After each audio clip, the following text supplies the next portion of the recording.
물론 누군가를 사랑하게 되고 아이를 낳으면 부모 자식 관계가 시작되죠. 아들러는 이런 과정에서 생기는 인간관계를 일의 과제, 교우의 과제, 사랑의 과제라고 세 가지로 나누고 이를 합쳐 인생의 과제라고 불렀어요. 개인이 사회적인 존재로 살고자 할 때 직면할 수밖에 없는 인간관계를 말함이죠. 문제는 열등 콤플렉스예요. 열등 콤플렉스는 자신의 열등감을 변명거리로 삼기 시작한 상태를 가리키는 말입니다.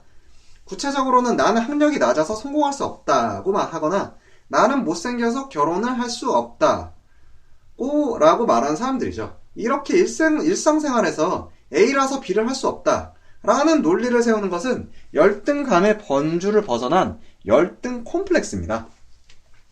열등 콤플렉스는 우월 콤플렉스로 발전하기도 해요. 심한 열등감에 괴로워하면서도 노력과 성장 같은 건전한 수단을 이용해서 보완할 용기가 없는 사람들, 그렇다고 A라서 B를 할 수 없다 라는 열등 콤플렉스도 더는 견뎌낼 수 없죠. 못난 나를 받아들일 수가 없어요. 그러면 인간은 더 값싼 수단으로 보상하려고 해요.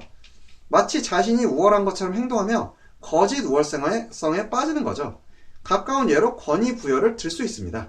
예를 들어 자신이 학급 반장에서부터 저명 인사까지 광범위하게 권력자와 각별한 사이라는 것을 짐짓 어필하는 거죠. 그를 통해 자신이 특별한 존재인 것처럼 행사하는 것.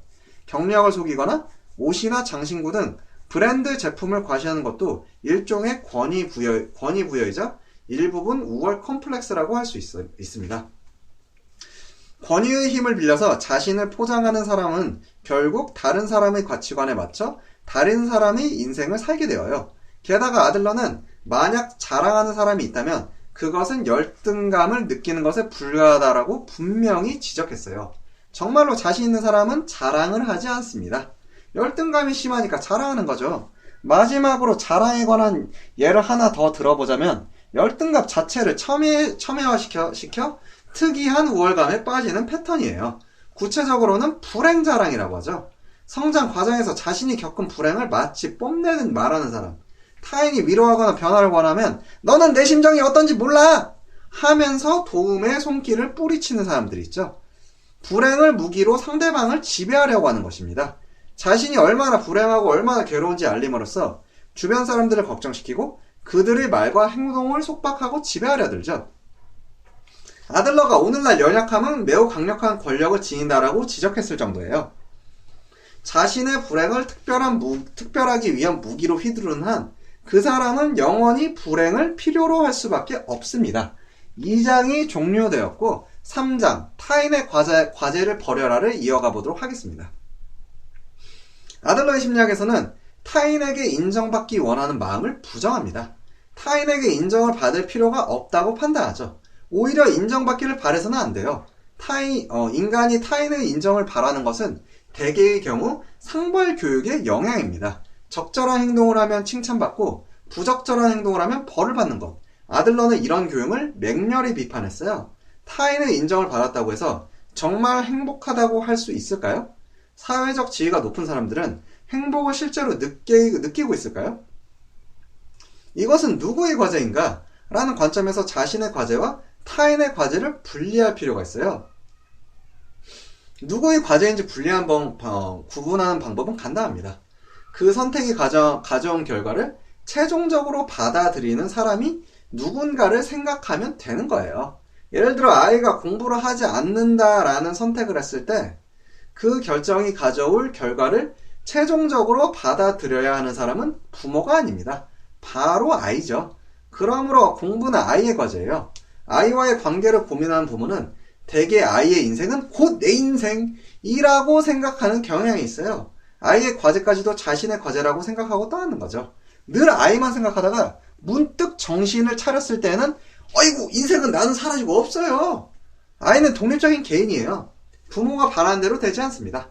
설령 내 자식이라도 부모의 기대를 만족시키기 위해 사는 것은 아니라는 거죠. 아들러 심리학만의 획기적인 점으로 누구도 내 과제에 개입시키지 말고 나도 타인의 과제에 개입하지 않는 것이에요. 이것이야말로 구체적이고도 대인관계 고민을 단숨에 해결할 수 있는 포인트예요. 과제의 분리는 인간관계의 최종 목표가 아닙니다. 오히려 입고라고 할 수 있죠. 타인의 과제에 개입하는 것이야말로 자기 중심적인 발상이에요. 부모가 자식에게 공부를 강요하고 진로와 배우자 감까지 간섭한다. 이게 자기중심적인 게 아니면 뭘까요? 자유란 타인에게 미움받는 것이에요. 남이 나에 대해 어떤 평가를 내리든 마음에 두지 않고, 남이 나를 싫어해도 두려워하지 않고, 인정받지 못한다는 대가를 치르지 않는 한 자신의 뜻대로 살 수 없어요. 자유롭게 살 수 없는 거죠. 미움받는 것을 두려워하면 안 돼요. 세 번째 장이 여기서 끝났고, 다음 장 4장의 제목은 세계의 중심은 어디에 있는가를 보도록 하겠습니다. 인간관계의 목표는 공동체 감각이라고 할 수 있어요. 공동체 감각은 아들러 심리학의 핵심 개념이자 사람들 사이에서 가장 의견이 분분한 이론이기도 해요. 아들러가 공동체 감각을 제기했을 때 많은 사람이 그의 곁을 떠났어요. 타인을 친구로, 거기서 내가 있을 곳을 여기라고 느낄 수 있는 것이 공동체 감각입니다. 남에게 어떻게 보이느냐에만 집착하는 삶이야말로 나 이외에는 관심이 없는 자기중심적 생활 양식이에요. 아들러 심리학에서는 온갖 수직 관계를 반대하고 모든 인간 관계를 수평 관계로 만들자고 주장합니다.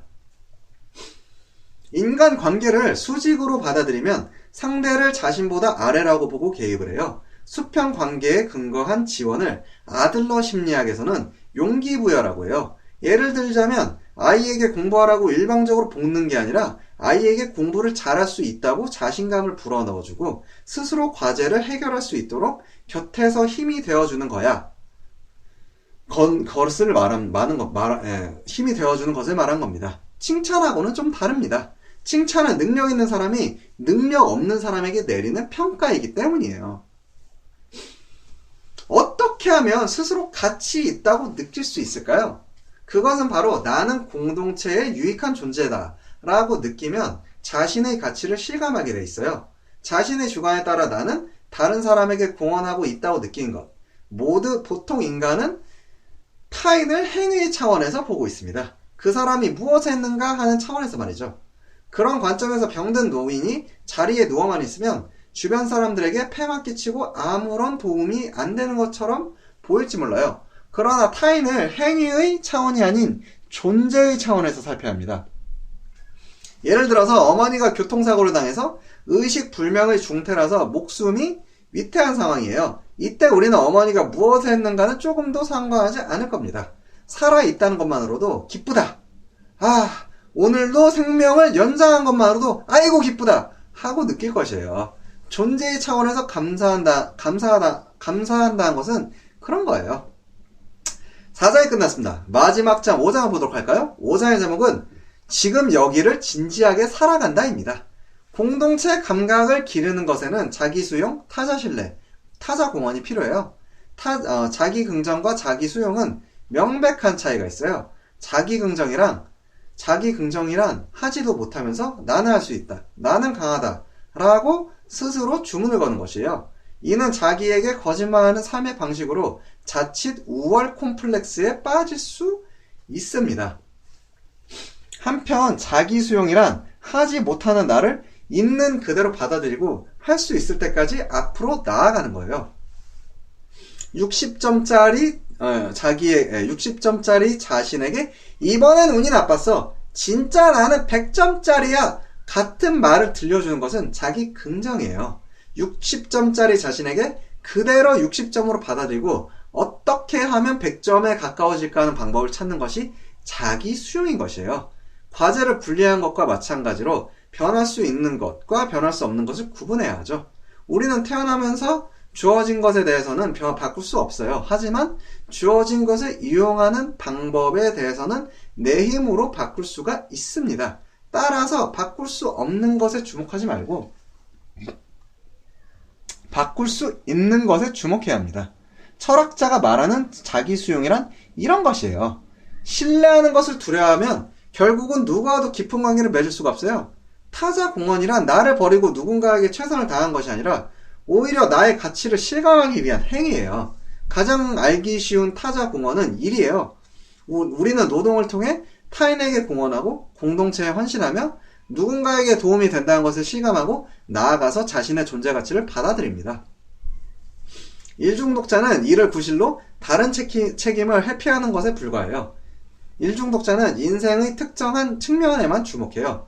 그들은 일하느라 바빠서 가정을 돌볼 여유가 없다고 변명합니다. 이는 인생의 거짓말이에요. 일이란 회사에서 일함을 가리킨 게 아니에요. 집안일, 아이 양육, 지역사회에 대한 공헌, 취미 등 모든 것이 일입니다. 회사 업무는 극히 일부에 지나지 않아요. 회사 일에만 몰두하는 것은 인생의 조화가 결여된 삶을 사는 것입니다. 인정 욕구를 통해 얻은 공허감에는 자유가 없어요. 우리는 자유를 선택하면서 더불어 행복을 추구하는 존재예요. 진정으로 공허감을 가지면 뭐하러 남한테 나를 인정하세요 하겠어요? 인생이란 지금이라는 찰나의 연속이에요. 우리는 지금 여기를 살아갈 수밖에 없어요.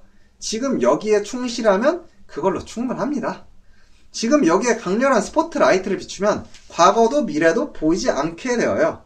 타인에게 공허한다는 길잡이 별만 놓치지 않는다면 헤맬 일도 없고 모래도 상관이 없어요. 세계란 다른 누군가가 바꿔주는 것이 아니라 오로지 나의 힘으로만 바뀔 수 있습니다. 자, 이렇게 해서 사과책방 에피소드 10화 믿음 받을 용기가 마무리되었습니다. 청취해주셔서 대단히 감사합니다.